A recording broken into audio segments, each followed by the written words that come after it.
నాంపల్లి అగ్ని ప్రమాదం ఘటనలో రెస్క్యూ కంటిన్యూ అవుతుంది. మంటలు అదుపు చేసి లోపల చిక్కుకున్న వారిని కాపాడడం క్లిష్టంగా మారింది. గోడలు పగులగొట్టి లోపలికి వెళ్లేందుకు తీవ్రంగా ప్రయత్నిస్తున్నారు సిబ్బంది. అగ్ని ప్రమాదం జరిగిన బిల్డింగ్లో 2 పిల్లలు సహా 6 వ్యక్తులు ఉన్నారని చెబుతున్నారు స్థానికులు. పిల్లలు సెల్లార్లో ఆడుకునేందుకు వెళ్లినప్పుడు అగ్ని ప్రమాదం జరిగిందని అంటున్నారు. ప్రమాద స్థలిలో ఆందోళనకర పరిస్థితులు నెలకొన్నాయి. రైటిక అగ్ని ప్రమాదానికి సంబంధించిన మరిన్ని డీటెయిల్స్ మనకి సదా లైవ్ ద్వారా అందిస్తారు. సదా, 3 గంటలకు పైగా రెస్క్యూ కంటిన్యూ చేస్తున్నారు. ప్రస్తుతం అక్కడ పరిస్థితి ఎలా ఉంది?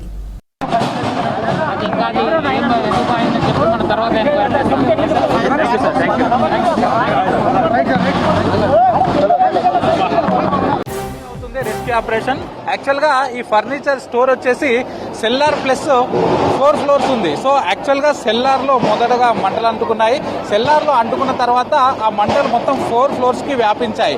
సో యాక్చువల్గా ఈ సెల్లార్లోనే మొత్తం 2 ఫ్యామిలీస్ ఉంటున్నాయి. ఇందులో వర్క్ చేసే వర్కర్స్, అలాగే దీంతో పాటు ఇక్కడ ఉన్నటువంటి సెక్యూరిటీ గార్డు, వాళ్ళ 2 ఫ్యామిలీస్ ఉంటున్నాయి. సో దాంట్లో ఇటు సెక్యూరిటీ గార్డుకి సంబంధించిన 2 భార్యాభర్తలు, వాళ్ళిద్దరూ మంటలు రాగానే వాళ్ళు బయటకు వచ్చేసారు.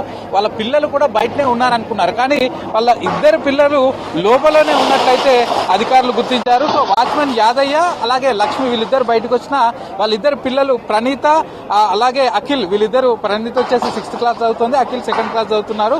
సో వీళ్ళిద్దరు మాత్రం లోపలే ఉన్నట్టు గుర్తించారు. వారితో పాటు మరో 4 కూడా లోపలే ఉన్నట్లయితే అధికారులు ఫైండ్ అవుట్ చేశారు. సో ప్రస్తుతానికి రెస్క్యూ ఆపరేషన్ కంటిన్యూ అవుతుంది. ఎందుకంటే ఫర్నిచర్ స్టోర్ చాలా పెద్దగా ఉంది.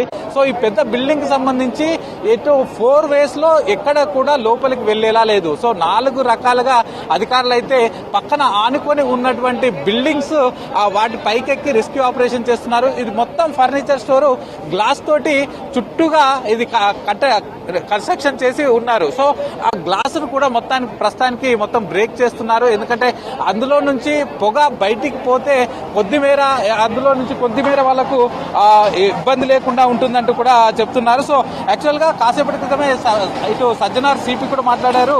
సో ఎగ్జాక్ట్లీ 12:30కి 12:30 to 1 o'clock మధ్యలో ఈ అగ్ని ప్రమాదం జరిగిందని చెప్తున్నారు. సో మొదటగా బిల్డింగ్ సెల్లార్లో ఈ ఫైర్ స్టార్ట్ అయింది. సో ప్రస్తుతానికైతే మేము అనుకుంటున్న ప్రకారం 3 or 4 మెంబర్స్ ఉన్నట్లు గుర్తిస్తున్నామని చెప్తున్నారు. సో రెస్క్యూ ఆపరేషన్ కంటిన్యూ అవుతుంది. కాకపోతే దట్టమైన పొగలు వచ్చాయి. ఎందుకంటే దీంట్లో పూర్తిగా ఇటు ఫర్నిచర్ ఐటమ్స్ ఉంటాయి, ప్లాస్టిక్ ఐటమ్స్ ఉంటాయి. సో వాటికి వన్స్ పొగ అంటుకున్నట్లయితే అవి వెంటనే ఆరిపోవు. సో అది కంటిన్యూస్ గా దానిలో ఎక్కువగా ప్లాస్టిక్ ఉంటుంది. సో ప్లాస్టిక్ చైర్స్ కానీ ఇతర ఫర్నిచర్ సామానంతా కూడా ప్లాస్టిక్ తోటి ఎక్కువగా ఉంటుంది, అలాగే వుడ్ ఉంటుంది. సో వీటి స్వభావం ఏంటంటే ఒకసారి వన్స్ ఫైర్ అంటుకున్న తర్వాత అవి వెంటనే ఆరిపోవు. సో మంట మనకు ఫ్లేమ్ కనబడకపోయినా ఇటు స్మోక్ మాత్రం హెవీగా వస్తుంది, మనం చూస్తున్నాం కదా. సో ఇక్కడ సైడ్ ఈ అధికారులు ఈ స్కై లిఫ్టర్ తీసుకొచ్చి మొత్తం గ్లాస్ అంతా కూడా బ్రేక్ చేసి ఓపెన్ చేసి పెట్టారు. సో దానిలో నుంచి హెవీగా స్మోక్ అయితే మనకు కనబడుతుంది. సో ఆ స్మోక్ ఆ గ్లాస్ ఎక్కడైతే బ్రేక్ చేశారో సో అక్కడ నుంచి పూర్తిగా ఈ ఫైర్ ఇంజన్లతోటి వాటర్ అయితే కొడుతున్నారు. సో ఇప్పటికైతే దట్టమైన పొగ ఉండడం వల్ల లోపలికి ఈవెన్ ఫైర్ ఫైటర్స్ కూడా వెళ్ళలేని సిచ్యువేషన్. సో మొత్తం 4 ఫ్లోర్లకు సంబంధించి పూర్తిగా గ్లాసెస్ ని బ్రేక్ చేస్తున్నారు. వన్స్ కొద్ది మేర పొగ ఆగితే, ఈ స్మోక్ ఆగితే అప్పుడే మనం లోపలికి వెళ్ళగలం. అప్పటి వరకు వెళ్లే సిచ్యువేషన్ లేదంటూ కూడా అధికారులు చెప్తున్నారు. ఒకవైపు బిల్డింగ్ కి లెఫ్ట్ సైడ్, మరోవైపు బిల్డింగ్ కి బ్యాక్ సైడ్, ఇంకోటి బిల్డింగ్ ముందు సైడ్ 3 ways నుంచి అధికారులు ట్రై చేస్తున్నారు. మొత్తం గ్లాస్ అంతా బ్రేక్ చేస్తున్నారు. సో ఎక్కడ ఛాన్స్ దొరికినా, ఒకవేళ ఎక్కడైనా స్మోక్ తక్కువగా ఉందని అనిపించినా డైరెక్ట్ గా లోపలికి వెళ్లి అందులో ఉన్న వాళ్ళు ఎక్కడున్నారు ఏంటి అనేది ఫైండ్ అవుట్ చేస్తామని చెప్తున్నారు. సో ఇప్పటికే ఇక్కడికి హైదరాబాద్ సిపితో పాటు ఇక్కడ లోకల్ పోలీసులు, క్యూఆర్టీ టీం, హైడ్రా టీం, అలాగే ఫైర్ ఫైటర్స్, ఫైర్ డీజీ వీళ్ళందరూ కూడా వచ్చి ఈ రెస్క్యూ ఆపరేషన్ లో పార్టిసిపేట్ చేస్తున్నారు. ఒకవైపు జేసీబీలు తెచ్చి ఇక్కడ పక్కపంటి కట్టినటువంటి ఒక షెడ్ లాగా ఇనుప రేకులతోటి ఒక షెడ్ లాగా వేశారు. సో అది అడ్డంగా ఉంది, లోపలికి వెళ్ళడానికి వీలు లేదు. కాబట్టి దాన్ని కూడా తొలగించే ప్రయత్నం చేస్తున్నారు. సో యాక్చువల్ గా అయితే లోపల ఏదైతే సెల్లార్ ఉందో ఆ సెల్లార్ లో ఎట్లాంటి ఈ స్టోర్ లాగా యూజ్ చేయకూడదు, కానీ వీళ్ళు మాత్రం దాని ఒక గోడౌన్ లాగా యూజ్ చేస్తున్నారు. సో అదే సెల్లార్ లో ఇల్లు ఉండడం, అలాగే వాచ్మెన్ కి సంబంధించిన ఇల్లు ఉండడం, దాంతో చుట్టుపక్కల మొత్తం కూడా ఈ కొత్తగా ఉన్నటువంటి ఫర్నిచర్ ఉండడంతో రెస్క్యూ ఆపరేషన్ కూడా చేయలేకపోయామని అధికారులు చెప్తున్నారు.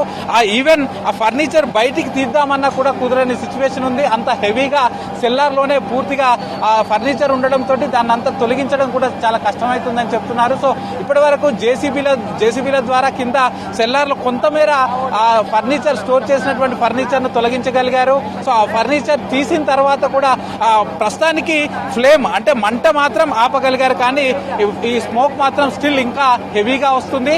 వన్స్ ఈ స్మోక్ అనేది కొద్ది మేర ఆపగలిగితే అప్పుడు లోపలికి ఫైర్ ఫైటర్స్ వెళ్ళి సో వాళ్ళు ఎక్కడున్నారు ఏంటి అనేది చూడగలుగుతామని చెప్తున్నారు. సో ఇప్పటికే రోబోకు సంబంధించింది ఒకటి కూడా తెచ్చారు. సో దానికి ఒక కెమెరా ఉంటుంది, ఎందుకంటే లోపల ఎవరున్నారు, ఎక్కడెక్కడ ఉన్నారు, ఫ్లేమ్ ఎక్కడ ఉంది, ఎక్కడ మంటలు వస్తున్నాయని డైరెక్ట్ గా లోపలికి వెళ్ళి చూడలేని సిచ్యువేషన్ కాబట్టి ఈ ఫైర్ డిపార్ట్మెంట్ కి సంబంధించిన ఒక రోబో తీసుకొచ్చి లోపలికి పంపించారు. సో దానికి ఒక కెమెరా అటాచ్ ఉంటుందని అధికారులు చెప్తున్నారు. సో దాని ద్వారా మనం చూడగలుగుతాం ఎక్కడెక్కడ ఎక్కువగా మంటలు వస్తున్నాయి, ఎక్కడెక్కడ పొగ ఉంది. సో అట్లీస్ట్ ఈ 4 ఫ్లోర్లలో వాళ్ళు ఇందులో చిక్కుకున్న వారు ఎవరైతే ఉన్నారో సో వాళ్ళు ఎక్కడైనా కనబడుతున్నారా, ఏంటి వాళ్ళ యాక్టివిటీస్ కానీ వాళ్ళ మూవ్మెంట్ కానీ ఏమైనా ఉందా అనేది లోపలికి పంపించినటువంటి కెమెరా ద్వారా తెలుస్తుందని అధికారులు చెప్తున్నారు. సో ఇప్పటి వరకు అయితే ఒక లాస్ట్ 1 to 1.5 hours నుంచి లోపల ఈవెన్ ఇటు ఫైర్ డిపార్ట్మెంట్ కి సంబంధించిన రోబో క్యాంప్ కూడా తిరుగుతుంది, కానీ వాళ్ళకు ఎక్కడా కూడా కనపడట్లేదని చెప్తున్నారు.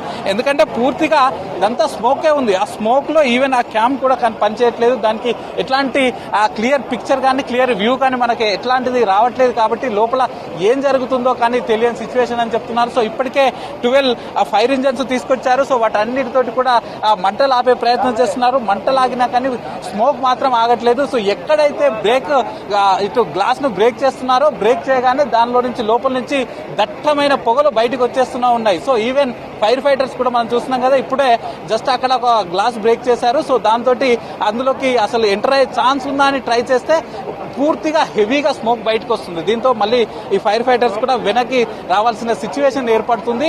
లోపలికైతే ఇప్పటి వరకు ఎంటర్ అయ్యే పరిస్థితే లేదు ఇక్కడ ఉన్న సిచ్యువేషన్స్ చూస్తే.